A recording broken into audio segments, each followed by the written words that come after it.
भाग्य और बुद्धि, कौन श्रेष्ठ? क्या भाग्य ही सब कुछ है या बुद्धि से बदला जा सकता है अपना नसीब?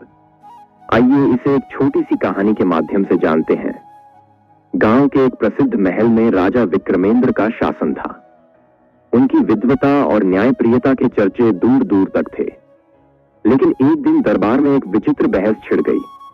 मनुष्य के जीवन में सबसे अधिक प्रभाव किसका होता है, भाग्य का या बुद्धि का?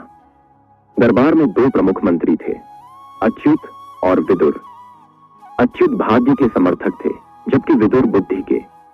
राजा ने बहस को रोचक बनाते हुए कहा, जो इस प्रश्न का समाधान करेगा उसे मैं अपना महामंत्री नियुक्त करूंगा। पहला परीक्षण, निर्धन युवक की किस्मत। राजा ने अपने सैनिकों को आदेश दिया कि वे एक गरीब युवक को लाएं, जिसकी किस्मत खराब हो। एक निर्धन युवक रघु, जिसे सभी अभागा कहते थे, दरबार में लाया गया। राजा ने रघु को 100 स्वर्ण मुद्राएं देते हुए कहा, देखते हैं भाग्य और बुद्धि में कौन बलवान है। यदि तुम्हारा भाग्य बलवान है तो ये स्वर्ण मुद्राएं तुम्हारे पास रहेंगी, और यदि बुद्धि बलवान है तो तुम्हें इन्हें बचाने का उपाय स्वयं सोचना होगा।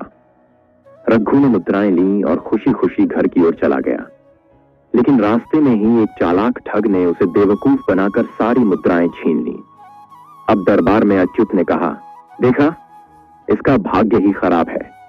इसे कितनी भी बुद्धि दे दो, यह सफल नहीं हो सकता। विदुर मुस्कुराए और बोले, राजन, केवल एक बार की घटना से निष्कर्ष नहीं निकाला जा सकता। मुझे एक और अवसर दें। दूसरा परीक्षण, भाग्य और बुद्धि का संघर्ष। इस बार राजा ने रघु को फिर से बुलाया और कहा, तुम्हें अपनी बुद्धि से कुछ कमाकर लाने का प्रयास करना होगा। रघु ने सोचा और एक युक्ति निकाली। वह पास के जंगल में गया और शहद निकालकर बाजार में बेचना शुरू किया। धीरे धीरे उसका काम चल पड़ा और कुछ ही महीनों में वह अच्छा धन कमा चुका था। जब वह फिर से दरबार में आया तो उसके पास पहले से अधिक धन था।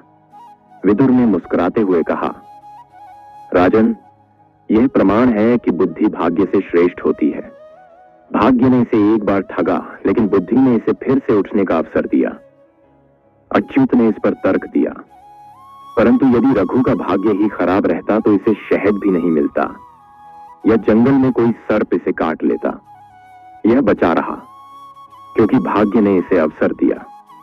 राजा का निर्णय। राजा विक्रमेंद्र कुछ पल सोचते रहे और फिर बोले, सच तो यह है कि भाग्य और बुद्धि एक दूसरे के पूरक हैं। केवल भाग्य पर निर्भर रहकर कोई सफल नहीं हो सकता, और केवल बुद्धि भी तब तक बेकार है जब तक भाग्य अवसर न दे। जीवन में दोनों का संतुलन आवश्यक है। दरबार में सन्नाटा छा गया। विदुर और अच्युत दोनों ने राजा की बात को स्वीकार किया। अंततः राजा ने दोनों को समान रूप से सम्मानित किया और रघु को दरबार में एक सम्मानित स्थान दिया। सीख, भाग्य और बुद्धि दोनों ही जीवन में महत्वपूर्ण है। भाग्य अवसर देता है, लेकिन बुद्धि उसका सही उपयोग करना सिखाती है।